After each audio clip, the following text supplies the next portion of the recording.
السلام علیکم ورحمۃ اللہ وبرکاتہ. کیا حال ہے سب کا؟ الحمدللہ، اللہ کا شکر ہے. اعوذ باللہ من الشیطان الرجیم. بسم اللہ الرحمن الرحیم. نحمدہ ونصلی علی رسولہ الکریم. اما بعد فاعوذ باللہ من الشیطان الرجیم. بسم اللہ الرحمن الرحیم.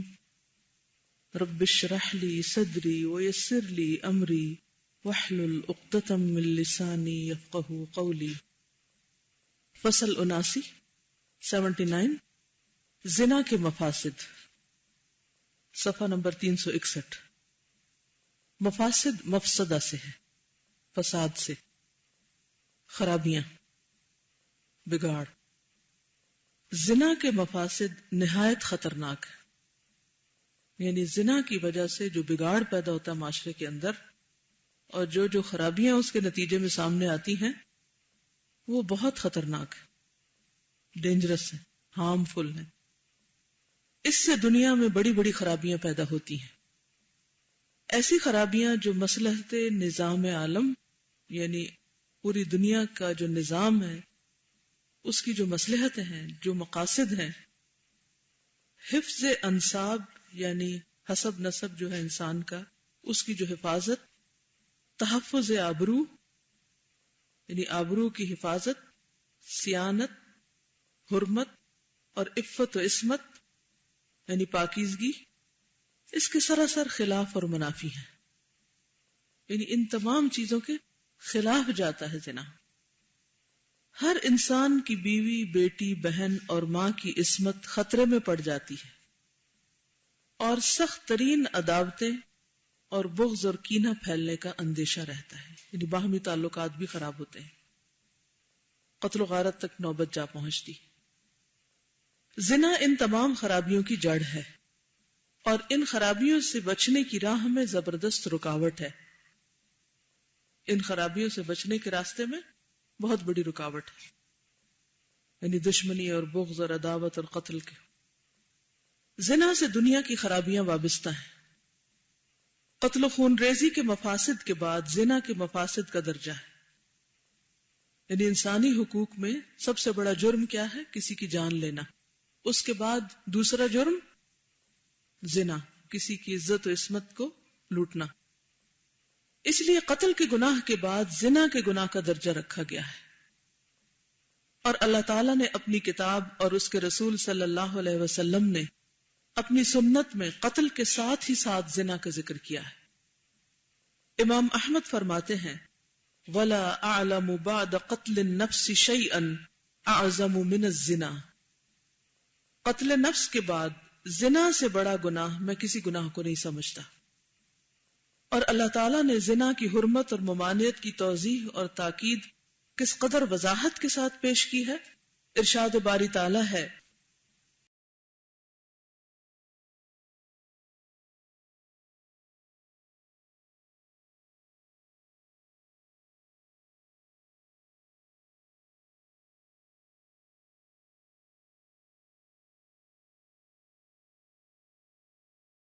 وہ لوگ جو اللہ کے ساتھ دوسرے معبود کو شریک کر کے عبادت نہیں کرتے اور نہ خلاف حق کسی ایسے شخص کو قتل کرتے ہیں جس کا قتل اللہ نے حرام کر دیا ہے، اور نہ وہ زنا کرتے ہیں.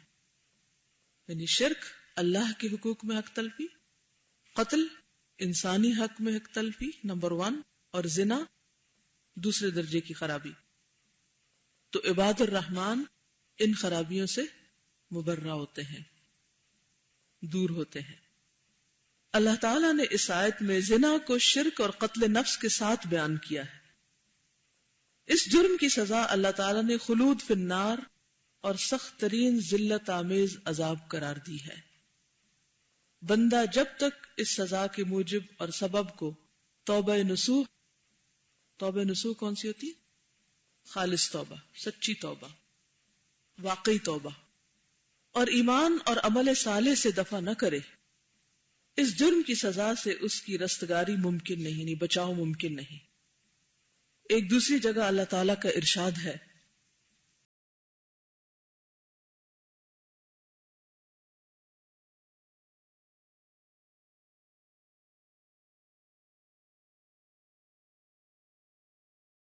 زنا کے پاس بھی نہ جاؤ، وہ بے حیائی ہے اور بری راہ ہے. یعنی اس کا ارتکاب کرنا تو دور کی بات، اس راستے پر بھی انسان نہ جائے جو زنا کی طرف لے جاتا ہو. اس آیت میں اللہ تعالیٰ یہ بیان فرماتا ہے کہ زنا فی نفس ہی ایک فحش اور قبیح فعل ہے. ساء سبیلا، فاحشہ اور ساء سبیلا، خود اللہ سبحانہ وتعالیٰ نے اس کو کیٹیگرائز کر دیا. یہ ایک انتہائی درجے کی قباحت ہے جس کا قبیح ہونا تمام انسانی عقول میں راسخ ہو چکا ہے. انسان کو اچھی طرح پتا ہے، عقل بھی اس کا اقرار کرتی ہے. حتیٰ کہ بعض جانوروں تک میں اس کی قباحت مسلم ہے. مسلم یعنی مانی ہوئی ہے. عمر بن میمون الاودی سے مروی ہے، رأیت فی الجاہلیت قردا زنی بقردۃ فاجتمع القرود علیہا فرجموہما حتی ماتا. صحیح بخاری. جاہلیت کے زمانے میں نے دیکھا تھا کہ ایک بندر نے ایک بندریا کے ساتھ زنا کیا. اس وقت بہت سے بندر جمع ہوئے اور بندر بندریا دونوں کو انہوں نے پتھر مارے حتیٰ کہ دونوں مر گئے. یعنی اللہ نے جانوروں کے اندر بھی یہ غیرت رکھی ہے. اب آپ کہتے ہوں گے کہ جانوروں کی کیا شادی ہوتی ہے کہ وہ تو جانور ہے، وہ تو جو جس سے تعلق قائم کر لے. تو بات یہ ہے کہ جانوروں میں سے بھی جب کوئی جوڑا بنتا ہے اور پھر وہ باہم اکٹھے رہتے ہیں اور ان سے بچے پیدا ہوتے ہیں تو وہ جوڑا آپس میں ایک دوسرے کے لیے خاص ہو جاتا ہے. پھر اس میں جو فیمیل ہوتی ہے اس کی پروٹیکشن اس میل کے ذمہ ہوتی ہے جس کے ساتھ وہ میٹنگ کرتا ہے. اب اس میں اگر کوئی بھی بے وفائی کرے تو پھر اس پر جانوروں کی آپس میں لڑائیاں بھی ہوتی ہیں. اور یہاں پر اسی معنی میں ہے کہ جب ایک بندر اور بندریا آپس میں جوڑا بن گئے تو پھر جب اس جوڑے کی بندریا سے دوسرے بندر نے برا کام کیا تو باقی بندروں نے جمع ہو کر ان کو سنسار کیا. چنانچہ اللہ تعالیٰ نے آیت میں زنا کی قباحت بیان کرنے کے بعد ہی یہ فرما دیا، وَسَاءَ سَبِيلًا، زنا بہت ہی بری راہ ہے. زنا بلا شبہ دنیا میں ہلاکت و تباہی اور قہر مذلت کی راہ، ذلت کا راستہ ہے، اور آخرت میں بھی عذاب، رسوائی، ذلت اور خدا کی پھٹکار زانی کے لیے لازمی ہے.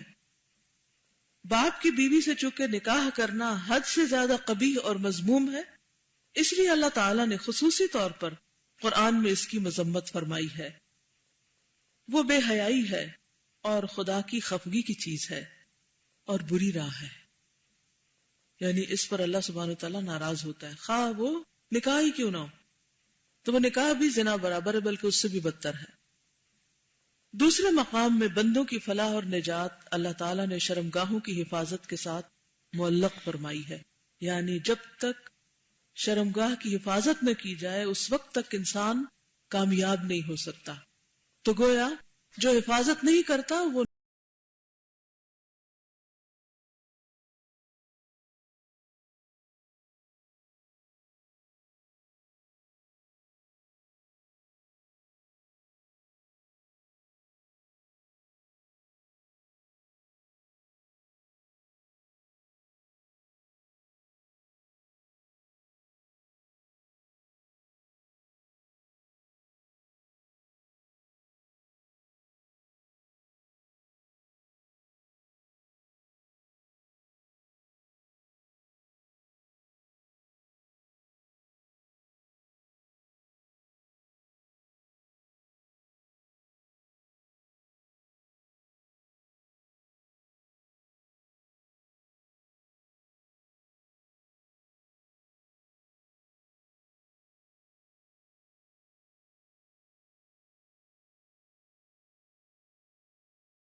ہوئے جو اپنی نماز میں خشوع کرنے والے ہیں اور جو بےہودہ باتوں سے منہ موڑنے والے ہیں اور جو زکوٰۃ کے ادا کرنے والے ہیں اور جو اپنی شرمگاہوں کو بچانے والے ہیں. بجز اپنی بیویوں یا لونڈیوں کے تو وہ قابل ملامت نہیں ہیں. اور جس نے اس کے سوا کوئی اور راہ اختیار کی وہی لوگ زیادتی کرنے والے ہیں یعنی گمراہ ہیں۔ یہ آیت 3 امور پر مشتمل ہے۔ اول، جو آدمی شرمگاہ کی حفاظت نہیں کرتا وہ فلاح سے محروم ہے، یعنی کامیاب نہیں ہو سکتا۔ دنیا میں آپ دیکھیے کہ اگر کسی انسان کو ناکامی کی خبر ملے، اپنی یا اپنی اولاد کی یا کسی عزیز قریبی کی، تو انسان کے لیے کتنا تکلیف دہ ہوتا ہے۔ بعض لوگ باقاعدہ ڈپریشن کا شکار ہو جاتے ہیں۔ مثلاً کوئی اپنے آخری امتحان میں ناکام ہو گیا یا ایک سے دوسری دفعہ اس نے امتحان دیا اور کامیاب نہیں ہوا، تو بعض اوقات لوگ مینٹل مریض بن جاتے ہیں، ذہنی مریض بن جاتے ہیں۔ اسی طرح اگر کسی کی جاب چلی گئی، یا یہ کہ کوئی پیسہ چوری ہو گیا یا کوئی اور نقصان ہو گیا، تو دنیا میں چھوٹا نقصان یا بڑا نقصان انسان کو رنجیدہ کرتا ہے، پریشان کرتا ہے، اور دنیا کے نقصانوں کو انسان نقصان سمجھتا ہے، لیکن آخرت کے نقصان کو بعض اوقات ہم نقصان سمجھتے نہیں، اس لیے عموماً اس کی طرف سے غافل رہتے ہیں۔ تو یہ بات لازم ہے کہ جو شخص زنا کے رستے پہ چلتا ہے وہ کامیاب نہیں ہو سکتا، دنیا میں بھی نہیں ہو سکتا، آخرت میں بھی۔ دنیا میں کیوں ناکامی ہوتی؟ اس لیے کہ ایسا شخص جو ہے، چاہے مرد ہو یا عورت ہو، وہ ٹرسٹ وردی نہیں ہوتا۔ سب سے پہلے تو اللہ کی نافرمانی کر کے انسان کا دل کبھی بھی خوش نہیں ہو سکتا، اس کے اندر ہمیشہ ایک گلٹ ہوتی، ایک ندامت ہوتی، ایک پشیمانی ہوتی، انسان کسی کے ساتھ نگاہ نہیں ملا سکتا۔ ایسے لوگ کانفیڈنس لوز کر جاتے جب ان کے اندر ایک گلٹ ہوتی ہے، بظاہر وہ کتنے بھی بعض اوقات اوور کانفیڈنٹ بنے، لیکن ان کے اندر کا چور ان کو پرسکون نہیں رہنے دیتا۔ دوسری بات یہ ہے کہ ایسے لوگوں کی شادی عموماً کامیاب نہیں ہوتی، کیونکہ جب انسان دنیا میں کسی کو دھوکہ دیتا ہے، انفیتھفل ہوتا ہے، تو لازماً اس کا نتیجہ باہمی رنجشوں اور بغض اور عداوت کی شکل میں آتا ہے، کیونکہ اللہ نے انسان کے اندر ایک غیرت کا مادہ رکھا ہے۔ تو وہ غیرت کا مادہ عموماً انسان کے اندر جب بھڑکتا ہے تو پھر اس کے شعلے دور دور تک جاتے ہیں۔ بعض اوقات آپ نے دیکھا ہوگا کہ لوگ زنا کی وجہ سے قتل کر دیتے ہیں اپنے قریبی خونی رشتوں تک کو۔ پھر اسی طرح یہ ہے کہ جیسے ہم نے پہلے بھی پڑھا تھا کہ یہ بات انسان یاد رکھے کہ کوئی بھی گناہ سزا سے خالی نہیں، یہ سزا دنیا میں بھی ہو سکتی ہے اور آخرت میں بھی ہو سکتی ہے۔ اگر انسان توبہ نہیں کرتا تو پھر لازماً اس کا نتیجہ بھگتنا ہوگا اس کو۔ تو اس لیے اگر انسان واقعی کامیاب لوگوں میں شامل ہونا چاہتا ہے تو اس کو اس برائی سے دور بھاگنا ہوگا۔ اس کے ارتکاب کی تو بات دور رہی، اس کے قریب جانے سے بھی انسان ڈرے، وہ راستہ بھی چھوڑ دے، کیونکہ وہ راستہ کیا ہے کہ شیطان جو ہے وہ انسان کو آہستہ آہستہ آہستہ اس کو خوشنما بنا کر، اس کا جواز پیش کر کے انسان کو اس میں مبتلا کر دیتا ہے۔ اسی لیے اللہ نے تمام برائیوں سے پہلے ایک روک لگائی ہے جس کو سد ذریعہ کہتے ہیں۔ سد ذریعہ کا مطلب یہ کہ وہ ذریعہ، وہ راستہ بند کیا جائے جہاں سے شر آ رہا ہے۔ مثلا آپ کمرے میں ہیں اور آپ نے اے سی لگایا ہوا ہے، تو اس کی ٹھنڈک حاصل کرنے کے لیے آپ کیا کرتے ہیں؟ دروازے بند کرتے ہیں۔ صرف دروازے نہیں بند کرتے بلکہ اگر دروازوں کے نیچے یا اوپر یا کہیں کوئی سوراخ ہو تو آپ اس کو بند کرتے ہیں۔ کیوں؟ کیونکہ اگر آپ نے ایک طرف اے سی لگایا ہوا اور دوسری طرف ونڈو کھلی ہے یا دروازے میں سوراخ ہے تو وہ اے سی اپنا کام پراپر نہیں کرے گا، آپ کو ٹھنڈک نہیں ملے گی پوری طرح، وہ آنے والی گرم ہوا اس ٹھنڈک کو ضائع کر دے گی، تو آپ اس سوراخ کو بند کرتے ہیں۔ مثلا اگر آپ خاموشی کے ساتھ کسی جگہ پر کام کرنا چاہتے ہیں تو آپ سارے دروازے بند کرتے ہیں، تاکہ اگر کوئی ایسا سوراخ، روشن دان یا کوئی بھی چیز کھلی تو آپ اس کو بھی اچھی طرح بند کر دیں تاکہ ڈسٹرب نہ ہو۔ یہ قدرتی قاعدہ ہے، ایک عام اصول ہے زندگی کا کہ آپ نقصان دہ راستوں کو بند کرتے ہیں۔ ویسے کسی سوراخ میں آپ دیکھتے ہیں کہ یہاں کیا پتا کوئی بچھو نکل آئے، کوئی سانپ نکل آئے، تو کیا کرتے ہیں؟ فوراً اس کو بند کرنے کی کوشش کرتے ہیں۔ تو انسان کسی بھی چیز کے نقصان کے جو راستے ہیں ان سے بھی بچتا ہے۔ اب مثلاً آپ دیکھیں کہ جیسے ریڈ لائٹ سے پہلے گرین اور ریڈ کے بیچ میں ایک یلو لائٹ ہے، وہ یلو لائٹ کیا ہے؟ اس کی اپنی حیثیت کیا ہے؟ الرٹ کرتی ہے نا کہ نہیں، اب رک جاؤ، یہاں رکنے کی تیاری کر لو۔ لیکن عموماً لوگ کیا کرتے ہیں اس یلو لائٹ پہ؟ اور تیز کر لیتے ہیں گاڑی، بجائے اس کے کہ آہستہ کرے اور تیز کرتے ہیں کہ بند ہونے لگا تو چلو. تو عموماً حادثات اسی پہ ہوتے ہیں، یلو لائٹ پہ زیادہ حادثات ہوتے ہیں. جب لوگ اس کو، کیونکہ وہ گرے ایریا ہے نا، نہ وہ گرین ہے نہ وہ ریڈ ہے، تو لہٰذا اس کو وہ گرین بنانے کی کوشش کرتے ہیں جبکہ وہ گرین ہے نہیں، نقصان اٹھاتے ہیں. اسی طرح برائیوں اور خرابیوں کے بھی کئی راستے ہیں. ان برائیوں کی طرف عموماً شیطان انسان کو لے کے جاتا ہے، اور سب سے پہلے وہ انسان کے دل میں برائی کا خیال ڈالتا ہے. اگر انسان وہیں پہ دروازہ بند کر دے تو آگے برائی کا راستہ بند ہو جاتا ہے. اسی لیے اللہ سبحانہ وتعالی نے ہمیں دعا سکھائی ہے، قل اعوذ برب الناس ملک الناس الہ الناس من شر الوسواس الخناس. وسواس کیا ہے؟ وسواس کا کیا معنی ہوتا ہے؟ آپ بتائیے. وسوسہ خیال، پتوں کے کھڑکھڑانے کی آواز. وسواس کا معنی بتائیے. ڈالنے والا، وسوسہ ڈالنے والا ہے. کیا ہو گیا آپ لوگوں کو؟ وسواس کا معنی نہیں آتا؟ جی ساہٹ، وہ تو وسوسہ ہوتا ہے. تو یہ آپ میں سے کوئی قل اعوذ برب الناس پڑھتے ہیں؟ بے سوچے سمجھے پڑھتے ہیں؟ مجھے لگتا تو ایسے ہی ہے. آپ کیا پڑھ رہے ہوتے ہیں پھر؟ جی آپ بتائیے. برے خیالات، وہم، شابش. وسوسہ ڈالنے والا، وسواس کہتے ہیں وسوسہ ڈالنے والا. من شر الوسواس، کون ہے وہ؟ شیطان. دیکھ لیں اپنی قابلیت. وسواس، یعنی مجھے ریلی افسوس ہے کہ آپ لوگ وسواس کا معنی نہیں جانتے اور صحیح معنی نہیں جانتے. یہ جواب نہیں تھے جو آپ نے دیے. اس سے آپ سب کی تعلیمی قابلیت کا اندازہ ہو رہا ہے کہ آپ کس مقام پہ کھڑے اور آپ کیا کر رہے ہیں. پناہ کس سے مانگیں گے جب پتہ ہی نہیں کہ کیا کہہ رہے ہیں، بے سوچے سمجھے پڑھے جا رہے ہیں. وسواس جو ہے یہ مبالغہ کا صیغہ ہے، اور پھر اس کے ساتھ جب ال لگ گیا تو اور بھی زیادہ بڑا ہو گیا. الوسواس ابلیس کی طرف اشارہ ہے، وہ بڑا وسوسہ ڈالنے والا. مبالغے میں کیا ہوتا ہے؟ مبالغہ کس کو کہتے ہیں؟ کسی چیز کو بڑا بنا کے پیش کرنا. تو الوسواس مراد ہے اس سے ابلیس یا بڑا وسوسہ ڈالنے والا. اور وسواس کا لفظ جو ہے یہ وسوسہ سے ہے. وسوس، اس کے اندر کیا پایا جاتا ہے؟ تکرار. تو اس کے نام کے اندر ہی کیا معنی ہے کہ وہ بار بار تکرار کرتا ہے اپنے کام میں.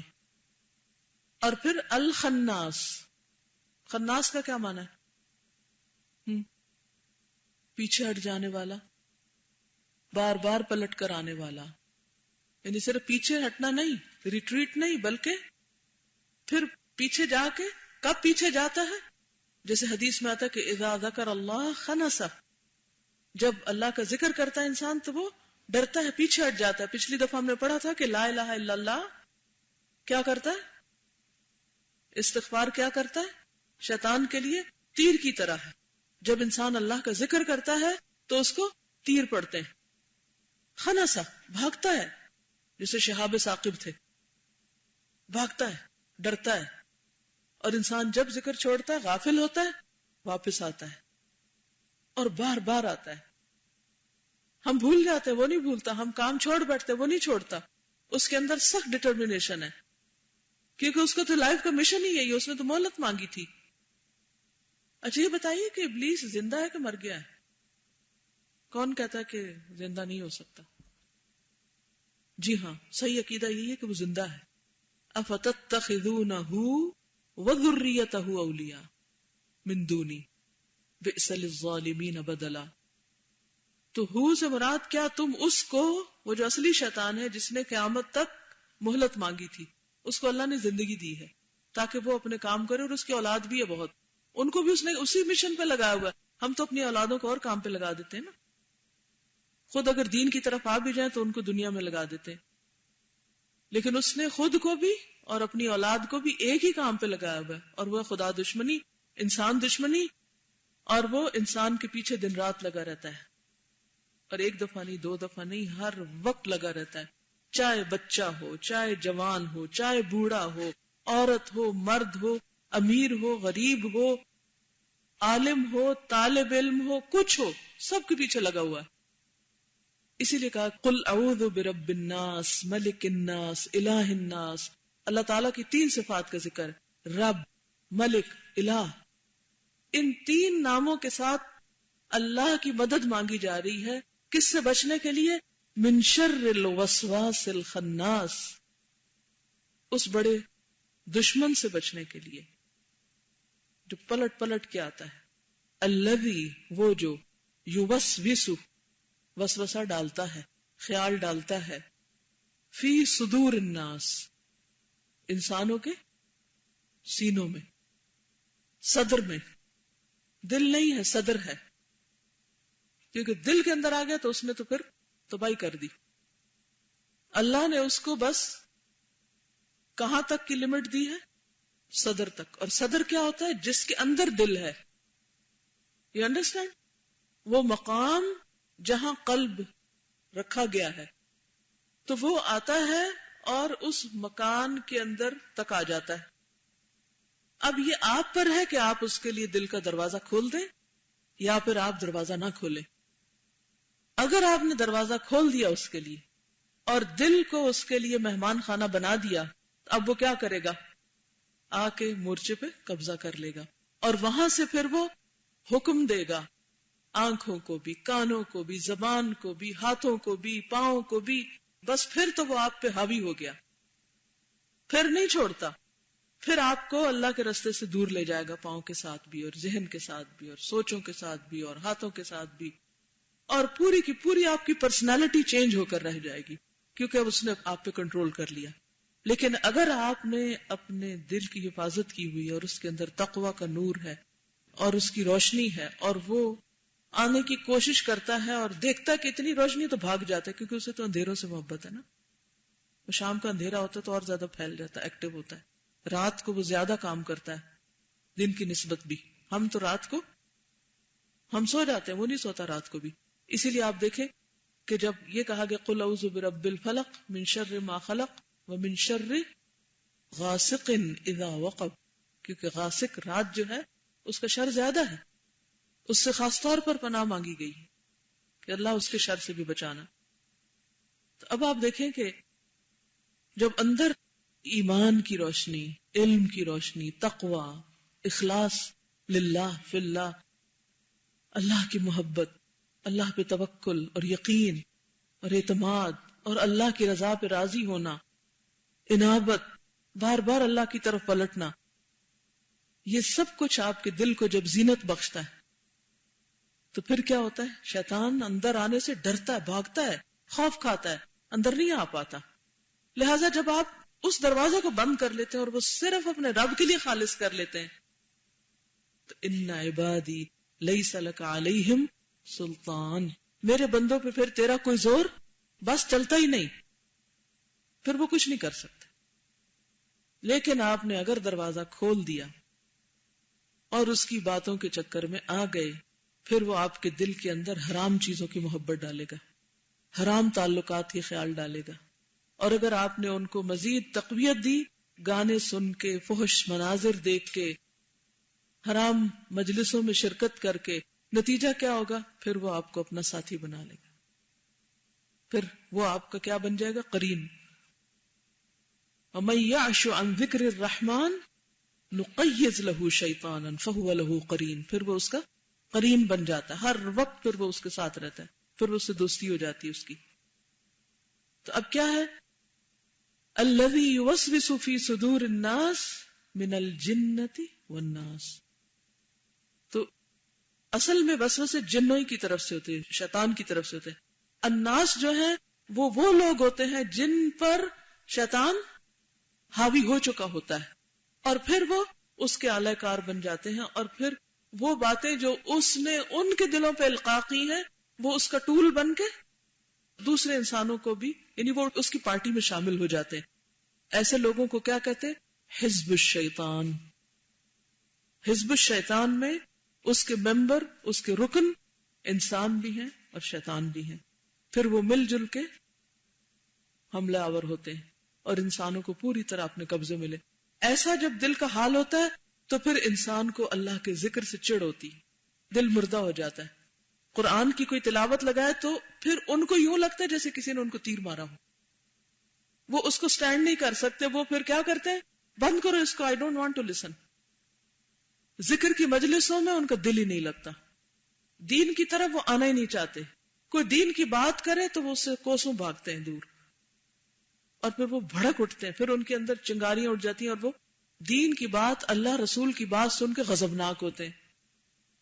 یہ غصہ کس کی طرف سے ہوتا ہے؟ پھر شیطان کی طرف سے. وہاں بھی وہ موجود ہوتا ہے. اور ایک روایت کے مطابق جب انسان غصے میں آتا ہے اور شیطان اس کے اوپر حاوی ہوتا ہے تو وہ کہتے ہیں کہ میں انسان کے ساتھ اس طرح کھیلتا ہوں جیسے کوئی بچہ گیند کے ساتھ کھیلتا ہے، اس کو ایسے الٹ پلٹ کرتا ہوں. پھر پورا ہم اپنا کنٹرول اس کے ہاتھ میں دے دیتے ہیں. پھر انسان کی شکل، اس کی زبان، اس کا اخلاق، ہر چیز اس کی ٹوٹلی تبدیل ہو جاتی، اس کی پرسنالٹی تبدیل ہو جاتی. وہ اللہ کا بندہ نہیں رہتا، وہ شیطان کا بندہ بن جاتا ہے اس وقت، کیونکہ وہ شیطان کے حکم کا پابند ہو جاتا ہے، اس کے حکم کے پھیر میں آ جاتا ہے. پھر وہ منہ سے اول پھول بکنے لگتا ہے، پھر وہ نگاہوں سے بھی ایسے ہی ایکشن کرتا ہے. پھر اس کے ہاتھ، حتیٰ کہ قتل و غارت تک سے بھی وہ پرہیز نہیں کرتا، کیونکہ اب وہ شیطان کا بندہ بن گیا. اب شیطان اس سے کھیل رہا ہے نا، شیطان اسے کہتا ہے یہ بولو تو وہ وہی بولتا ہے. شیطان اس کی زبان میں ہوتا ہے، شیطان اس کے ہاتھ میں ہوتا ہے، شیطان اس سے پھر بڑے بڑے جرائم کرواتا ہے. اسی طرح دوسرا موقع جب شیطان انسان کے اوپر حاوی ہوتا ہے وہ ہوتا ہے جب ایک مرد عورت کے پاس اکیلے بیٹھتا ہے. جب ایک عورت کسی نامحرم کے ساتھ بیٹھتی ہے تو تیسرا وہاں شیطان بیٹھ جاتا ہے. پھر وہ دونوں کے دل میں ایک دوسرے کے لیے برے خیالات ڈالتا ہے. اور پھر حدیث میں آتا ہے کہ شیطان انسان کے جسم کے اندر خون کی طرح دوڑ رہا ہوتا ہے. اب وہ جب خون کی طرح دوڑتا ہے اندر، ایسے موقع پر تو کیا ہوتا ہے؟ اس کے دل میں جو برے خیالات ہوتے ہیں ان کو خوبصورت بنا کے پیش کرتا ہے. لہذا وہ دونوں کے درمیان جب برے خیال ڈالتا ہے اور اگر اس میں تھوڑی سی مزید ترقی ہو جائے تو پھر وہ ایسی گفتگو کرواتا ہے کہ جس سے دونوں کے درمیان تعلقات مزید خرابی کا شکار ہو. اور پھر یہی وہ رستہ ہے جو زنا کی طرف لے جاتا ہے انسان کو، اور وہ بہت بھیانک اور بڑا جرم کروا دیتا ہے انسان سے. تیسرا موقع جب انسان پر شیطان حاوی ہوتا ہے، یہ شیطان خاص طور پر اس موقع پر وہ بہت ایکٹیو ہوتا ہے، وہ وقت ہے جب وہ جہاد فی سبیل اللہ کے لیے نکلتا ہے اور وہ اس کے پیچھے لگ جاتا ہے، حتیٰ کہ وہ اس راستے سے اس کو باز کرتا ہے. وہ دین کے راستے میں نکلتا ہے، جنگ کے لیے نکلتا ہے یا ویسے دین کی خدمت کے لیے نکلتا ہے تو وہ پوری طرح سرگرم عمل ہو کے اس کے پیچھے لگتا ہے، حتیٰ کہ اس کو اس راستے سے موڑ لیتا ہے.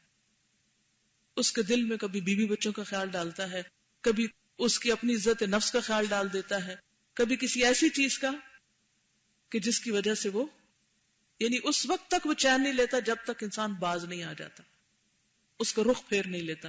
کیونکہ اس کو خطرہ یہ ہوتا ہے کہ جب تک یہ شخص اس راستے پہ ہے تو نہ صرف یہ کہ خود استقامت ہوگی اس کے اندر بلکہ دوسروں کو بھی اپنا ساتھی بنا لے گا، اور جب ساتھی بنا لے گا تو اس کو ایک ماحول مل جائے گا، پھر یہ ایک اور مضبوط قلعے میں آ جائے گا، پھر اس پہ میرا بس نہیں چلے گا.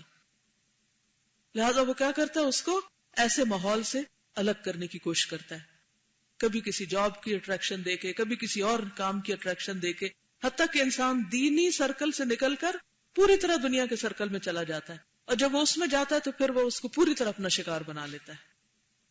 اور پھر اس کے اندر ایک ایسی شرمندگی بھی ہوتی ہے انسان کے اندر کہ واپس بھی نہیں پلٹتا، کیونکہ واپس پلٹنے پھر انا حائل ہو جاتی. تو خصوصی طور پر یہ 3 ایسے مواقع ہیں کہ جب انسان شیطان کے بڑے حملے میں ہوتا ہے. اور اس میں آپ دیکھیے کہ انسان جب اپنے کسی ذاتی کام سے نکلتا ہے تو چونکہ اس میں اس کی دنیا کا فائدہ ہوتا ہے، وہ ڈٹرمنٹ ہوتا ہے کہ میں نے کچھ فائدہ حاصل کرنا ہے، لہٰذا اس کا طریقہ کیا ہوتا ہے کہ وہ کوئی کچھ کہہ بھی دے، کوئی تکلیف بھی ہو، گرمی ہو، سردی ہو، بیماری ہو، انسان کو پتا ہوتا ہے کہ کوئی مجھے بینیفٹ مل رہا ہے، وہ پھر بھی نکلتا ہے اس راستے میں. اسی لیے آپ دیکھیں کہ جو لوگ دنیا کی جاب کرتے ہیں بہت پنکچوئل ہوتے ہیں, بڑی زبردست کارکردگی دکھاتے ہیں تاکہ دنیاوی ترقی کے مواقع ان کو ملتے جائیں. شارٹ ٹرم انسینٹیوز ہوتے ہیں اس میں, اور شیطان ان کو اور زیادہ اٹریکٹیو بناتا ہے. لیکن وہی شخص, سیم پرسن, جب دین کے کام کے لیے نکلتا ہے تو چونکہ شارٹ ٹرم انسینٹیوز بعض اوقات کم ہوتے ہیں, لانگ ٹرم چیزیں ہوتی ہیں, تو وہ لانگ ٹرم کہتا ہے کل کس نے دیکھی, یہ ایسی باتیں ہیں. اس کے یقین میں کمی کرتا ہے, اس کو شکوک و شبہات میں مبتلا کرتا ہے. وہی شخص جو دنیا کے لیے دن رات کام کرتا ہے, دین کے لیے آگے پیچھے کر کے بات ختم. آپ اپنے آپ کو دیکھ لیجئے, اگر آپ کو اپنی کسی دنیاوی ڈگری کے لیے پڑھنا ہو تو ایسے ہی پڑھیں گے جیسے قرآن پڑھ رہے ہیں آپ. تو بات یہ ہے کہ وہ دشمن صرف کسی ایک شخص کے ساتھ نہیں, وہ سب کے پیچھے. اور انسان کی نیکی کے راستے پر چلتے وقت اس کی سخت ہمت توڑتا ہے. دنیا کے لیے جب کوئی کام کرتا ہے تو صرف وہ نہیں, سب شاباش دے رہے ہوتے ہیں. جب دین کے لیے کام کرتا ہے تو صرف وہ نہیں, اور الناس کو بھی پیچھے لگا دیتا ہے. وہ سارے مل کے ہمت توڑتے ہیں. پھر صرف وہی بچتے ہیں جن پہ واقعی اللہ کی خاص رحمت اور فضل ہوتی ہے, تو ان ساری مشکلات کے باوجود تھام کے رکھتے ہیں. فقد استمسک بالعروة الوثقى لا انفصام لها. تو شیطان کا مقابلہ میں اور آپ نہیں کر سکتے. کون کرے گا؟ کون کافی ہے اس کو؟ اللہ.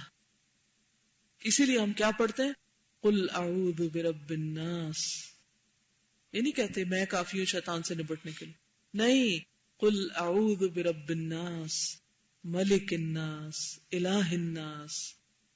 بار بار تکرار کے ساتھ رب کو پکارتے ہیں, اس کی پناہ میں اپنے آپ کو دیتے ہیں کہ اللہ تو ہمیں بچا لے, محفوظ کر لے, من شر الوسواس الخناس. وہ بڑے جب وسواس کا لفظ آتا ہے تو یوں لگتا ہے جیسے کوئی ہیوج کسی قسم کا جانور, جیسے کوئی حملہ آور ہو رہا ہو. لٹرلی ایسا لگتا ہے کہ جیسے کوئی دشمن آ رہا ہے سر پہ. پھر ڈرتے ہی نہیں ہیں کہ کوئی حملہ آور ہو رہا ہے. بچیں گے کیا؟ کس روح کے ساتھ دعائیں پڑھیں گے؟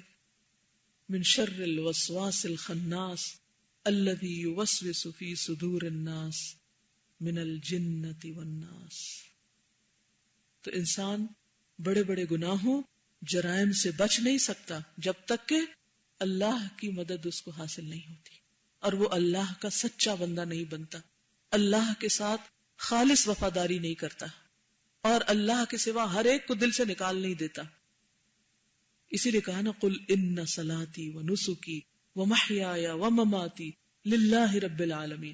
جب انسان واقعی اللہ کے لیے خالص سچا ہوتا ہے تو پھر شیطان کا بس نہیں چلتا.